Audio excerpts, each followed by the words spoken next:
Tech Social. My name is Gabby. I'm the host.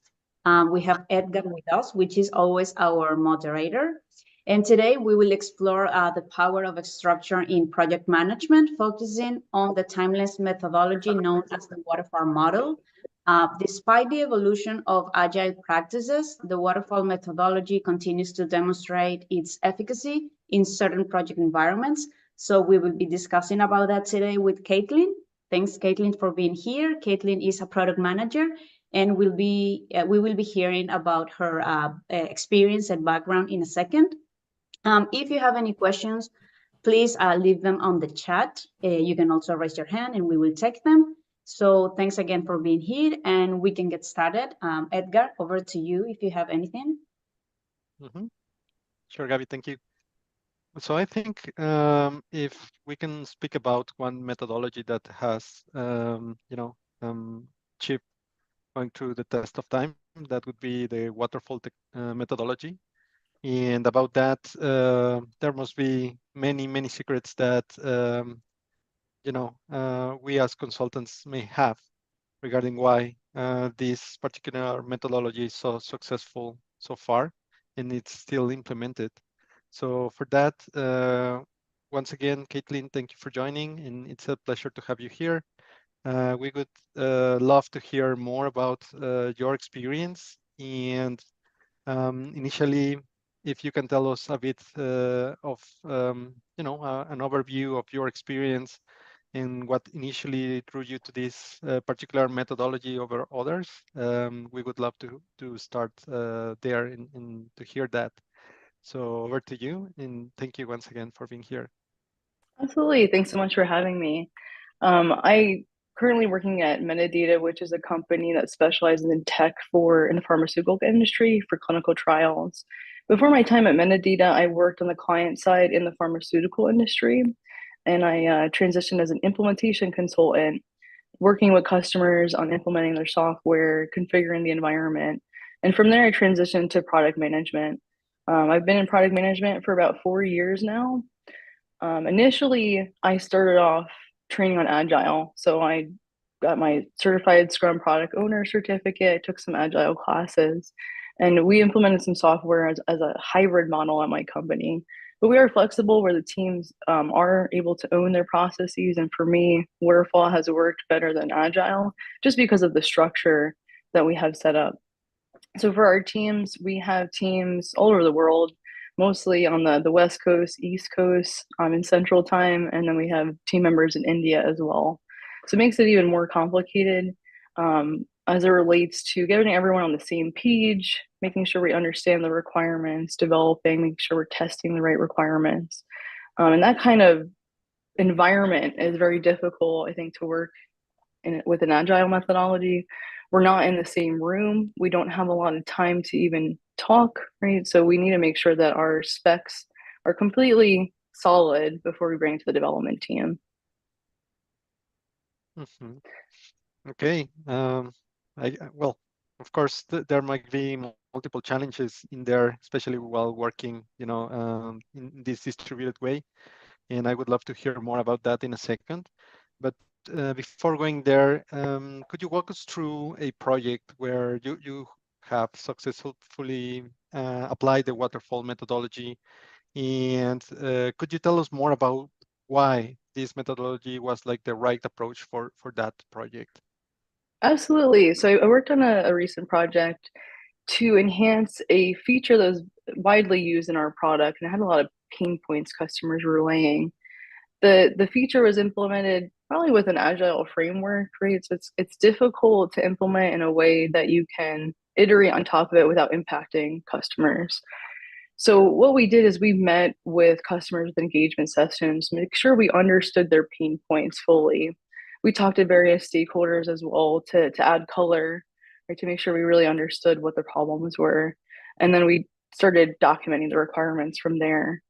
After that, we went to the design phase. We went with all our leads from engineering management to UX to brainstorm a good solution and how we can fix the feature without impacting existing customers. So we had a lot of different discovery sessions on what solution we wanted to implement. And then we made sure to do the user story mapping. So we mocked up all the UX mockups, made sure that we had the back end, front end stories with all the different components. And then we had to make sure that we were able to deliver on time. So for my org, we release either twice or 3 times a year. Our deadlines are very strict too. It's a very heavily regulated environment. Our customers, they want a UAT before they put the version into production as well. So our timelines are very tight. We need to make sure that we're able to deliver the full feature too in those timelines. So we made sure that we had most of everything spec'd out with the leads, and then we brought it to the development team to refine the stories, made sure that they were good for her development. And for that particular feature, we had a lot of issues and bugs because our testing scenarios weren't well documented. So if our requirements are well documented, then those testing scenarios are coming thereafter.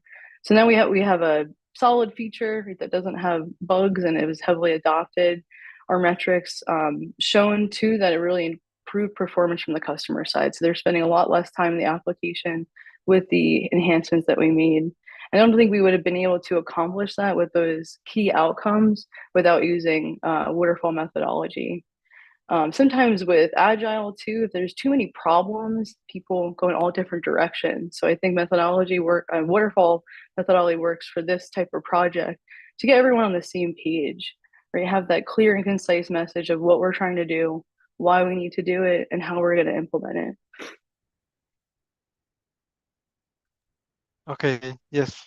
When you mentioned, right, that you have these spaced deliveries, I imagine across the year, and all of this structure that you have to follow, I think it really makes sense to be using the waterfall technology methodology. Sorry, because in the end, it allows you to do all of this planning, right, and to create all of this structure that you can follow across these different like timelines.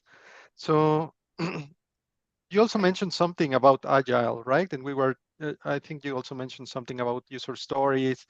And in a way, I can think that given that you also have that knowledge, um, it might be the case that you are also implementing some agile practices, even if they are not called as such, right? As you would normally name them.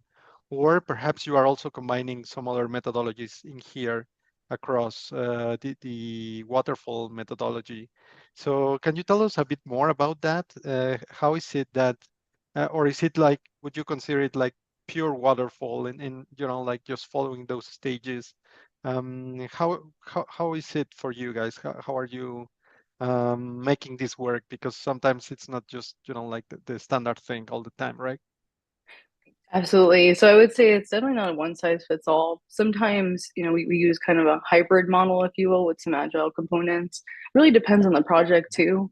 We work on a platform, so we do integrate with the platform and other applications like third party as well. So those types of projects too require immense planning, right? Especially for integrations when you need to have two teams working together and do that end-to-end testing, making sure the different APIs are developed on time in parallel, right? So a lot of planning there. So we have sprints and whatnot. We do break up our development into sprints, but it's more like waterfall, put it into sprints, right? Because our requirements do not change on a sprint by sprint basis. If anything, we might just misunderstand the requirements, or understanding maybe changes, but the requirements themselves haven't really changed that much, even in the 7 years I've worked at my company. So in that respect, for different industries, when your requirements are changing constantly, or for industries that are more innovative or adopting more innovative technology, it would make more sense. And especially the way that we're set up right now, that we don't all sit in the same room together, that the meetings themselves are really difficult to plan. We have 5 different teams, so just those ceremonies that we try to plan is difficult. Usually for grooming, I think for agile, they say every sprint you should have 6 hours of grooming with the team, which is really not realistic. So most of the time we have the stories pretty much finalized when we bring it to the team. We're more so refining it with the team.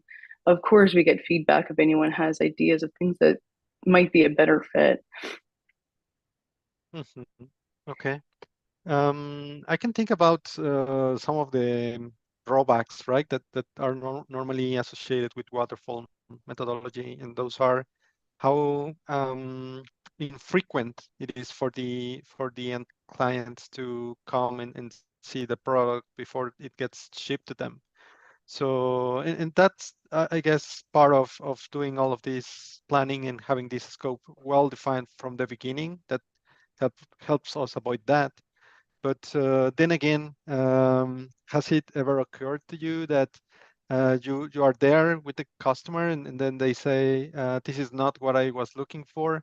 I mean, by the time you're at UAT or something, and what happens next, right? How were those experiences, and are they frequent? Yeah, so we do try to get feedback from the customer before we bake the product. It's just sometimes not realistic for the way our org is set up. We don't have a sandbox area for customers to access. So we do have a pre-release period, but that's more so for user acceptance, testing, and bug fixes. We mostly don't enhance the product, right? If a customer comes back and says this is not what they asked for during that period. So we do try to show mock-ups and get them involved before, or part of the design phase rather. We've absolutely had enhancements where we release some customers, this is exactly what they wanted, and others, it didn't meet the need fully. So in that sense, we do iterate. It's not like we completely bake the feature and then move on to the next. But at the same time, some features that we do plan, we just don't have the bandwidth to iterate on. So we need to just make sure that it's complete the first time around. Mm-hmm. So in these cases, when for some reason, because it happens, we are not meeting these expectations, what happens next? Is it like, we will include this on the next release, and that's within 4 months or something, and then they will wait for that, or how does that happen? Fortunately, we haven't had any enhancements that were complete showstoppers. If anything, they were bugs that we would do a patch for, right? But for that, when we missed the mark a little bit, we make sure to meet with the customer, make sure we understand the pain points. There have been times where they've misunderstood how to use the product, or maybe need more consulting from the business side on adopting different processes to use that feature and implement it correctly. But we've had situations where we've had to enhance, and that's exactly what we do. We make sure we get that feedback, and then we'll give them a tentative date of when we're going to put specific enhancements in. A lot of our customers, they have trackers, right, where they have certain requests or pain points, and we do have to provide commitments to them. So that's also why Waterfall has worked better for us, to make sure that we are delivering on those commitments, or just letting the customer know. I mean, just informing them, I think, is the biggest part too. Most of our customers are very forgiving as long as we're transparent with them. Mm-hmm. Yes, I believe you touched a great point there about transparency, right? And when things are not for any reason like well defined, or perhaps not well understood, I guess that's great, just to be open about it, and then try to see how that's going to be tackled, right? So in the end, you can get to what they need, one way or the other. So that also makes me curious. Have you seen at any given point that, for example, there was something that was not delivered in that particular process, had to be taken manually for the time being, or something like that?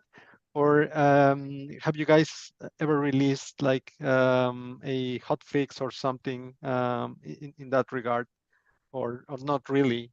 How does that work normally?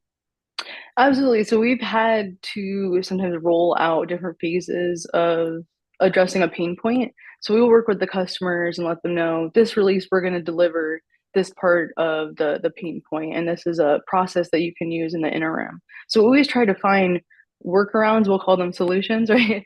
Of how they can meet their business process need with the current application that we have, and then what is the path forward, so they can also adopt their process as we roll out improvements to that feature or whatever they're trying to achieve. And from my side, like, fortunately, since I have that consulting background, when I do work with customers, I try to sell them a little more too on, maybe the feature doesn't look like it meets the need initially, but maybe you can adopt a different process, or maybe there's other aspects of it that they haven't dug into yet. Okay. So can we come back to these distributed teams that you guys have? Here at Cogent, we also work in that way because we also have offices in different parts of the world. And then sometimes it's a bit difficult to coordinate the teams as you were mentioning, right? So I would like to understand a bit more, like once, for example, that you have defined the specs for the software, are you guys using like a common repository where you guys can go and look for the specs? And then for the comments, do you wait for the next meeting or do you send the comments right away? Do you implement any kind of asynchronous process for communication?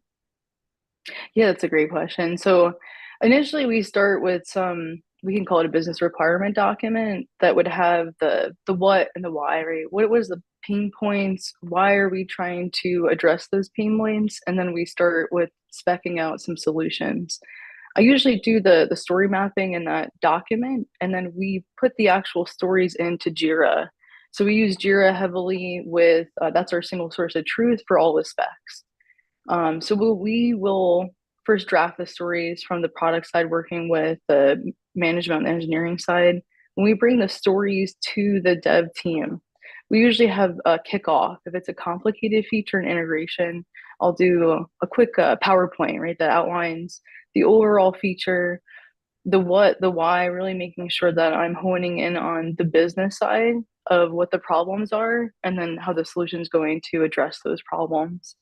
So we'll make sure that the dev team is aware not only on the one aspect that they're working on, but the holistic view too for it. For the story, so then we break out after that. We'll show the story mapping and how we're gonna work on the feature, and we'll review every story together. So we'll go through what are the front end changes needed for this component, what are the back end changes. At a high level, right, the developers are going to help me with specing out the different API changes that are needed. But we'll review the whole stories together on a call. And then the team will meet for their stand-up calls. I usually am not able to join just because it's not in my time zone. But they'll review the stories together too, and they'll add comments. Or we do a lot of ad hoc calls as well. We do use comments in Jira, but sometimes things get lost in communication. So just kind of making sure on my part that I'm asking the right questions to the dev team to make sure they understand as well. Understanding your team or the different personality types. Some people are not forthcoming or don't feel comfortable asking questions. So it's important for product to understand the team, the different personality types, ask them the right questions to make sure they're understanding, and get them involved too. Make sure I'm in the application, kind of showing what the current feature is if we're working on enhancements, just giving a lot of visuals as well. Yeah, I think you mentioned quite a bit of important aspects here, right? The first one that I identify is precisely this integration that you were mentioning, because I understand that in the end, first, based on the story that you are mentioning about how long this project has been running, right? There must be like tons and tons of legacy code. Well, not legacy, but as part of the platform, it must be really big. And I imagine that sometimes, first, there might be bugs and just living there, and at some point they surface, right? And at the same time, there's always this integration that needs to happen between the front end and the back end, and all of that must live somewhere. So I'm wondering, do you guys kind of integrate all of these changes into your development lifecycle, or are you kind of decoupling the maintenance and support in a way to attend any issues, and then try to synchronize things? How is that working for you? This is probably the most challenging part of my job, actually, because our dev teams also fix all the bugs and they work on all the customer escalations. So our escalation process, we have our professional services team and customer support for the help desk. So customers will log issues through their there'll be a triage team, and if it's a true bug, it comes to my R&D team.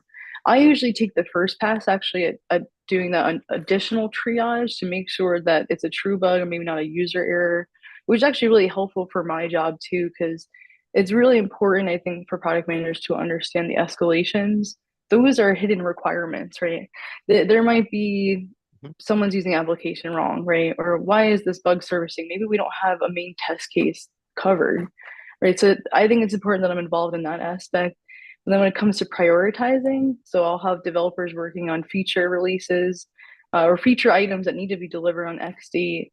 Then we get a bunch of escalations that come in, right? So I work with the professional service team, sales, right? If there's a renewal coming up, we want to make sure that we're addressing all the problems to prioritize the dev's workload. So they will actually work on escalations, bug fixes in parallel with the feature development. And that's why I think planning is really, really important. So we do sometimes have to pivot, right? We might have a big bug, something that we missed. We have to do an urgent software update. And that kind of pushes our timelines out, right? So we need to just, we do reshuffle the priorities just based on escalations. But the requirements themselves don't really change. So it is a balancing act for sure. And then for I can imagine. right, and even for the back Please go end and front end, the back end team will take a lot of the escalations. So then they'll be busy working the escalations, and that will block the front end developer. So even when we're planning the release, we need to make sure that we have enough work for everyone to do that's specced out on in case those escalations come up and block the front end developers. So Yes, I can imagine. I mean, from the technical perspective, right? Normally, what we do is we try to, especially when the front end looks kind of blocked, we try to create these mocked APIs, and then they just receive the same, like the same response every time. But at least they can use that to start like the mapping on the screens, and then that right. can help them. Yeah, so I don't know if you guys are doing that, but it's just a tip. Maybe it can be helpful at some point. Yeah, And absolutely.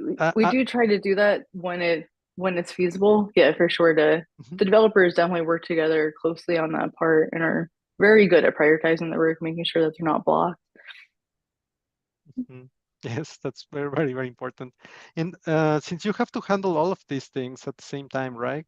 I'm wondering if you are using any particular tool to help you with this prioritization and, like keeping all things together and working. What sort of tools do you use, or is it just like the old pen and paper? How does that work for you? Our backlog is massive. We have one of the biggest code bases on our platform. It has meant all different offerings too. So it started as a document management system. That's why the code base is so big. So the backlog is tremendous, right? Prioritization tools. So at my company, we have a lot of different apps. Sometimes it's a little too overwhelming, the amount of apps that we have, and then they don't integrate well with Jira. So for me, I always use Jira. We have some prioritization kind of tool that we use, more so scoring with our help desk and customer success team for the customer escalations. So that helps a bit, but there's a little nuance to it, right? They might score it as a high risk and they maybe not fully understand the impact of the bug. So we have a feedback loop too with our PS team on helping prioritize the bug fixes. And I usually use labels in Jira, right? So I will try to be smart when we plan. If we're working on a certain area for a feature and enhancement, we'll take the bugs from the backlog and try to fix the majority while we're under the hood, right? So that's one way that's helped prioritize. Maybe it's not a super high bug fix priority wise, but we're working in that area anyway. So it's more efficient just to fix the bug. It's more efficient for testing and whatnot. So we do a backlog cleanup for bugs at least once a year, try to do it once a quarter. So that helps us too. And a lot of it we need to retest, or maybe we close as requirement added from a different feature. So that's definitely an iterative process of just keeping the backlog healthy, making sure we have the high priority issues in the upcoming release. Right. So since you mentioned this labeling, right, and in the process that you are following to prioritize your backlog, I'm wondering if you guys have considered using, just maybe as an experiment to begin with, but have you considered using AI in any sort of thing? No, rather, in any sort of way, so you can get help there for this prioritization or something similar? So that's a great question. We at our company, there's obviously a big push to leverage AI for our applications, but not for our day-to-day work. So I haven't Mhm. heard of other product teams using anything at my company yet, but I would be really definitely interested in that type of tool Mhm. for sure, because a lot of it's very manual. Like I'm manually tagging bugs based on the area that they're for, right? And AI should be Mhm. able to do that for sure. Is there any apps that your work is using for that?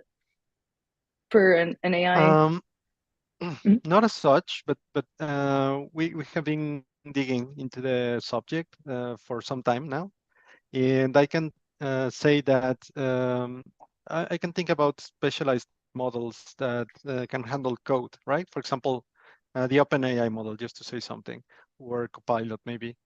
And based on the code, they, for example, can explain what is happening, but I can see that there might be room there for them to also create this sort of tags, like Right. this code is on this area and this area and this particular bug that they are reporting.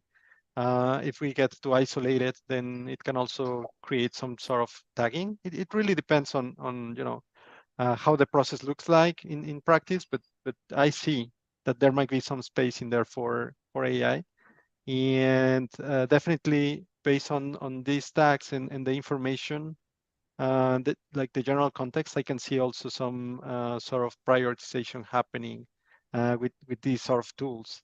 So yeah, I can identify some space in this area where AI may be helpful, and of course, I think that's also like the fun part, right? Go out there, experiment a little bit, and see what you get. So yeah, definitely that's an area that I would cover and try to implement in Yeah, this case in absolutely. particular. Mhm. Okay. Yeah, and now that you also mentioned the backlog, right? Even the backlog sounds something else that can be worked on by AI in the end, since in the end it helps us distill all of these text and like get these insights. So maybe also there might be some space, but anyhow, I'm just thinking about AI and kind of going there all the time, but it sounded a bit like that. Even for Okay, duplicates, so honestly, we have a lot of mhm, duplicate bugs in our backlog, and that just doing a cleanup on that would be amazing. But mhm. Yeah, that also yeah. definitely sounds like something that can be made like that. Yeah, and especially since you mentioned your backlog is so big, right? Then for sure there might be some other things there for that grooming that can be automated and will be helpful for you guys. Um, anyway, I'm I would like to curious to come back a know, little bit. sorry, Yes, Ed, Gabby, to please. interrupt. Um, Mhm. yeah, I'm hearing that the backlog is huge and you're also working with user stories and all that. So I'm curious to know which roles do you have within your team apart from yours, and like who can help you with managing backlogs or creating user stories, or is it only you? So our application, we have different offerings. I own two of the offerings, and then I have my counterpart is a product manager as well that owns two other offerings. So she'll manage the backlog for those offerings, and I manage the other backlogs. And then we have a business analyst as well that will help us. So we do work together. A lot of the sometimes there's bugs that we call core that's related to the whole application. So we work as a product team on prioritizing those tickets, how it impacts each of our customers, right? But it's really just the three of us. So Wow. sometimes our developers will help too with the tech items, right? But we usually will curate them first, and then we'll review with the developers, right? What's the impact of this bug if it's a little too technical for us to understand the full gravity, what that bug is or what the fix entails. Okay. Yeah. I was curious because it seems like a lot of work. Absolutely. Okay. Yeah, Edgar, go ahead. I think you had another question. Sure. Now I have a couple, right? The first one is normally we try to encourage our product owners and product managers to have some interaction, the minimal interaction, like just an intro course in like a little bit of programming and understanding how the stacks work, and a little bit like a glance on the technical side. So by the time we are talking as part of the technical team, then they can also interact with us in such a way that we can really create meaningful explanations and meaningful guidance to our customers, right? So I'm wondering, have you ever tried any kind of technical training, or your team, in the sense that just to get more context, because we, as the technical team, we do talk a lot about jargon and like acronyms and technical stuff. And sometimes I don't really like that we leave people out of the conversation, right? Especially if we are all involved in the product. So how does that work for you, Caitlin? Have you ever tried anything like that? So yeah, that's a good question. I have been trying to look into more of getting more of a technical background. I have no technical background. When I first started at my company, I didn't even know what a bug was. So it took me a little bit to get up to speed with the jargon. What's helped me a lot though is my team is really they're really good at communicating and explaining things to me in a manner that's non-technical. So I do ask a lot of questions, right, on how the features are related. I know the product like the back of my hand as well, so I'm able to talk fluently about the product. I do some help with testing with the APIs and whatnot. So some workarounds, we can call an endpoint manually, and I'll actually help with that. So that's helped me to get more of a background on how the code base is structured. But yeah, for my side, I have worked with the team to ask them what's the best areas that I should learn from a technical side. So I'm still working on that PS, but that is a great question. So I do sometimes just ask the team to explain things to me. Sometimes working with newer developers, they might out of the gate just talk to me like a developer, right? So then I have to kind of step back a little bit, but that helps too. Like they'll show me the code, they'll connect the pieces for me. So we do try to get everyone on the same page. And picking up the technical jargon just came with asking a lot of questions. Yes, I guess that's a fantastic trait that you're showing here, that being curious and asking these questions would definitely help every time, no matter what you're doing, actually. Right. Yeah, totally. And now, you also mentioned that your team can communicate very well, right? So is that something that you guys distinguished by the time that you were interviewing them at that point, or is it something that you were discovering a bit later in the process? And I'm talking more than like the regular project communication, more about these explanations that they can make when they go out from the technical side and can talk more about product. So how was that process to get these particular developers? And have you ever get a developer that doesn't communicate that well, and how did that go? Yeah, absolutely. So for developers, we actually don't interview them. I don't think our management team does. They're with a separate company. We've gotten really fortunate with the different personalities. I think if I were to interview people, what I'm looking for mostly is um, their attitude, right? I feel like you can train on aptitude, but having a good attitude, being open, and a hard worker is the number one trait For our teams, we've had different teams and contractors come and go. The current team we have kind of grew up. We grew them into being a high performing team through leadership. So it just really talking to your team and understanding the different personalities that you have and how to work with each different personality to instill an environment where they're open and comfortable to ask questions and give feedback. So I'd say initially out of the gate, there were some growing pains for sure, but we worked as a team, making sure that we had a clear vision, having all of our leads lead by example, really instilling that teamwork, I think really got us there to that high level of communication. For developers, I've worked with a lot of developers that aren't the best communicators. It's just the different personality and strengths of typical developers. And how I work with them is just making sure my requirements are very clear and asking them questions about the requirements. Not just saying, is this clear? Yes or no, but asking them specific questions for the area scope to get that conversation going. So sometimes it might feel like it's pulling teeth a little bit, but you'll get there if you're just persistent. Correct. Well, first of all, congratulations on achieving this high-performing team, because that speaks wonders about the management.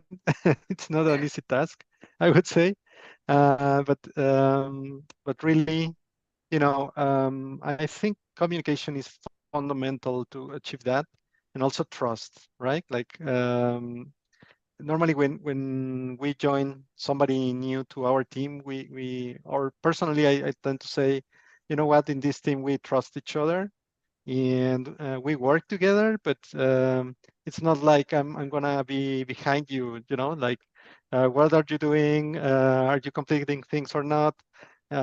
Personally, I feel it's more like the trust means that this trust means that I know that you will get there where we agreed upon, and that if you need help along the way, we will be there for you, right? So it's like mutual trust, but at the same time, that also gives freedom, I would say, to the teams for them to focus on the important things, and also the fact that they can prioritize. I think that it's also fundamental. And as you mentioned, right, maybe these new joiners would take some time to get accustomed to this way of working, but in the end, if they get there, then it's a great feeling. In my personal opinion, it's more about there's this point that you can reach where you basically don't care that much about details, because your team will make the things right, and then you can focus on for example, enhancing the customer experience and the value that you are providing, right? So it's great that you are having this high performing team. And you also mentioned something about the different personalities, and I've heard that a couple of times now. So what kind of personalities are there in your team, and how do you help them so they can all work together and function as a single unit? Yes, I work with a lot of amazing people with all different types of personality. And so we have introverts, extroverts. And I think from my side, it's just making sure I understand people that are not always going to be transparent or say exactly what's on their mind, right? They might be more introverted, or they might need time to digest the information. So some people, we can be on the call, right, and we're brainstorming together. Some people need a little bit of time to digest the information. So just making sure that we have that open line of communication. And like you mentioned, trust, I agree, that's a huge part of it. And instilling that trust atmosphere, that you can be creative with the different areas that you're owning, you really own it, I think help a lot to facilitate that openness for any type of personality to feel like they can contribute. And that's the power of team, right? If one person is not performing at their highest level, then the whole team fails. So it's really making sure that we're all acknowledging our differences, but working together on that. And understanding, right? Just having some empathy for each other as well. I have Exactly. a quick question here. Well, two actually. Do you all work remotely? And do you have like regular meetings? How regularly are you meeting weekly, let's say? Yeah, so we all work remotely for the most part. Initially, when I started, I was in New Jersey office with some people, and the team in California met as well. Our team in India goes into the office, I think about 3 times a week, so they do get to meet together. Um, sorry, what was the second question? And the second question is, how often do you meet within 1 week, like Oh, weekly? yes. So we have standing meetings, right? For each of the team, we will have a sprint planning meeting and a grooming meeting that preps for that sprint planning meeting. And then we have daily scrum calls or stand-up meetings that are not always in the same time zone. So sometimes the team, the people that are in India, they'll meet during their time for that daily stand-up versus other teams, they're able to accommodate a time that has West Coast and IST as well. So as a team, with all the leads, we probably meet twice a week, and then each individual team will meet at least once a week. But we do depend too on those outside ad hoc calls or using Slack, having a quick huddle to just firm up some of those requirements outside of the call. So yeah, at least once a week for an hour. So it's not too much time. Got Mhm. it. Okay. And for example, for these meetings, sorry to interrupt, Gabby, um, do you have any special mechanism to prepare any particular meeting? Like, for example, or I believe rather that that is different to come to a meeting and know exactly what we are going to talk about and how that works, so we can come with ideas on how to solve things, for example, rather than come and say, okay, so what are we going to do in this meeting, right? So do you use any particular mechanism to prepare the meetings or any particular methodology for that? Absolutely. So since we don't have much time, I need to make sure all the meetings are going to add value and that we don't waste people's time, especially like our lead director for engineering has to join all the team calls, right? So anytime I get with him, I want to make sure that we're hitting all the points in a clear, concise way. So I'll always have a meeting agenda. I do use email a lot too, or Slack to say, hey team, these are the items that we're going to review tomorrow. Please make sure you take a look at it so that we can come to the meeting prepared and ready to work. If we're having a brainstorming session, I do try to send out documentation or some visual to get people thinking about it before we start the meeting. I rarely will have a meeting without any agenda and just kind of have an ad hoc call. I mean, sometimes we have to talk about certain things, but it's usually very structured. I'll have a document for our grooming where I'll also document for our release what are the big goals and biggest priorities. So that's available to the team to make sure that we're not losing sight on the target that we're trying to hit. And I also send follow-up emails. So I'll say, what did we talk about during the meeting? What are the follow-up actions? And give people room to reply to it too. Maybe I misunderstood some things that we were talking about. So that's been very helpful too, just to send that follow-up email that's not too wordy, right? It's clear, concise, but has enough information. Right. And I've experienced a different way of interacting with, especially like the newest generations. And I've encountered that they tend to be responsible, but that they don't read very much. So have you encountered any kind of thing like that? And have you solved it in any way? Or do you have any ideas for that? So I think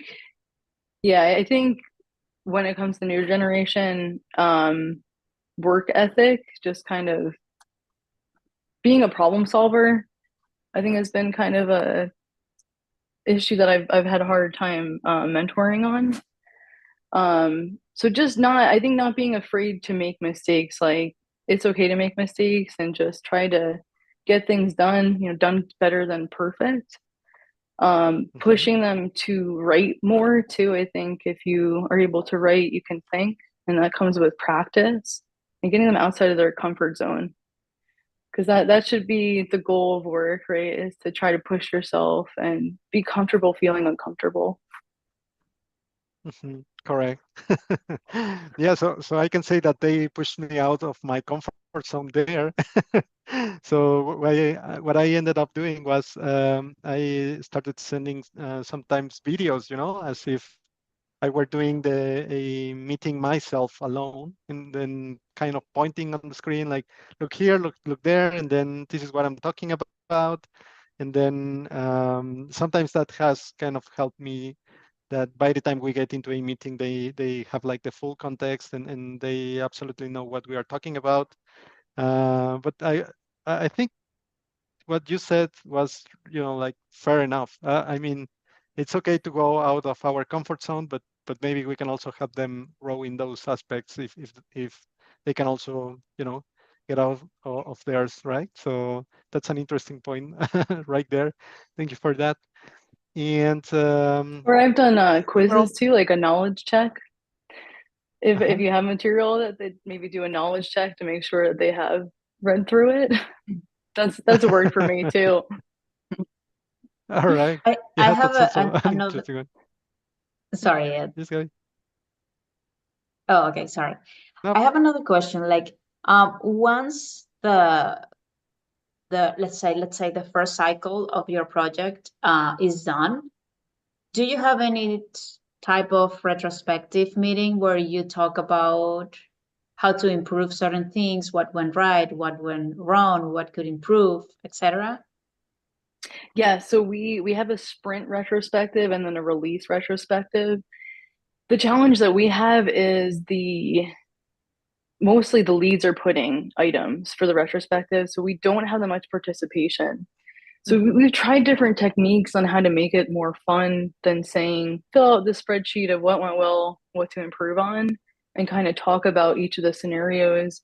And maybe, so we've tried facilitating those retrospectives by talking about certain issues that come up and kind of giving the team hints on what would be good to discuss. But unfortunately, yeah, we've been struggling a bit on getting participation with those retrospectives.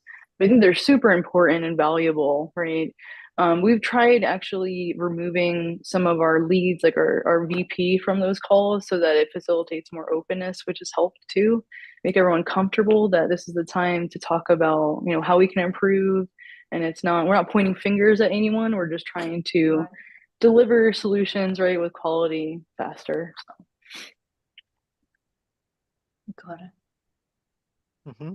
I can imagine, well, you would need to be together on the same room, but maybe there's some way to do this virtually. But you mentioned first that you are removing like the management team, right? And I think that's in a way good, because normally when the manager says something, that's like the final word, right? And then it's difficult to deviate from that point of view if it's already on the table. So that hinders, I think, a little bit that purpose. But I remember that some time ago, participating in one retrospective, what we did was we wrote on some small cards, like, what would we have done in one particular scenario? And then we kind of put all the cards in front, and then someone kind of scrambled them, no names, and then we would say something like, this person says that in this situation, they would have done this, right? So more than speaking about the particular situation, and of course trying to see what's going wrong and right. In this way, we were trying to enrich the problem solving, because in the end, the more that you know in my opinion, in the perspectives that the more perspectives that you have, then you have more tools, right, for the next time that a similar issue occurs. So something where people can share and doesn't, like, trigger this pointing. I think that's always super helpful. And That's a maybe great that idea. might be helpful. Yeah, Right. absolutely. Sure. Okay. And I have one more question, because I'm seeing we are almost we almost run out of time. But speaking about this product, and as you mentioned, you have like all of this expertise based on all your experience working with it and how you have seen it evolving, right, through time. So how do you guys handle the documentation, and how do you mix or match rather the what is in the code with what is in the documentation to say this is how this feature works, and keep track of that? Because what I think is that sometimes we leave the organization, and then there's like a whole gap there. Um, in no matter how good we document, but it's always better to have a better documentation, be on the better side. So what do you think, or what can you tell us about the documentation of the features and in general the product that you guys are building? I love this question because when I first joined the team, this application is pretty old, right? And a lot of the legacy functionality was not documented. So most of how it should work was in everyone's head, right? So I felt the pain firsthand of not having adequate documentation. I mean, even today, I have to meet with customers to explain features on how they should work that aren't really documented. And then it gets into a blurry area of what's a bug or what's an enhancement. So it's super important that we spec out how the system should behave. We spec everything out in the user stories, where we'll have at a higher level generally what that whole feature is about. And then we work with we have a tech writer that works on the release notes. So the release notes will have all of everything spec'd on how the system should behave. And that's really for the customer side. And then we have what's called a knowledge hub, which is really a help page on different articles on how each feature should work. We also have in our validation plan all of the OQs, PQs that are created from the scenarios. So that's why it's really important for product and testing to work together too on documenting all of those scenarios, because that's also our single source of truth and how we dictate what's a bug, right? How we automate the test scripts. So we do start in Jira and we keep that as a single source of truth. I mean, I always reference back to old features too to see how they work. But on top of that, we have our knowledge hub, the release notes, and then our validation documentation as well. So it just needs to be consistent. You can imagine that it's pretty difficult to coordinate across all the different teams that work on this collateral. I mean, even things like show me videos. So when we reach the end of a release, we do have a lot of meetings with stakeholders. So the people that work, the tech writers, the people that work on the show me videos, to do what we call a technical training. And that's like our release kickoff that has all of the features and enhancements we're delivering. We even speak to bug fixes, and that documents everything. And from there, all the different stakeholders take that information and update their collateral. But our team will work with them as well as doing reviews for that. So we're kind of, our hands are in all the different departments, just making sure that that documentation is correct. And we've been a lot more diligent on that, just from feeling the pain from the legacy features as well. So it's just a constant improvement that we're making, but yeah, for sure. Okay, thank you very much. That last piece, I believe, was like very useful, especially because I believe in the importance of having these features documented, right? And then again, I would love eventually to have like a chatbot where I can go and just ask, look, I have this problem, where can I go? Oh, And then yes. just have that pointed out. So with this sort of data, I think that something like that would be possible. So congratulations on that practice. Yeah, and I think our company is actually looking into AI to automate the release notes. So taking the information from Jira and building that out. So we are trying to make incremental steps in that area, but I agree for sure. Yes. All Okay. right. Yes, Gabby, please go ahead. Yeah, no, I just, do you have any other question, Ed? Oh, no, I don't. I just wanted to thank Caitlin for her time. I had a great time here, and I hope you also enjoyed this session. Hopefully, as I always like to think, we can have another session later, because it's like super useful, all of these insights and this sort of interaction. So just want to say thank you, Caitlin, for joining us. Oh, And same to you. It's a pleasure. Yeah. thanks a lot. And I would like to know if you have any closing comments or notes that you want to share with us before we conclude. No, I would say there's not a one size fits all for software development. It's really on adapting what works best for your team and being flexible and open, leading by example. And that comes with making sure you're really clear and concise with what the goals and objectives are for your team. Facilitating that team mentality, but also making sure people are responsible or know what they're responsible for and accountable for that area. So I'd say it's definitely you need to find order in the chaos, right? And I think more structure, at least for the projects I work on, have proven to implement quality software that delivers value. Exactly.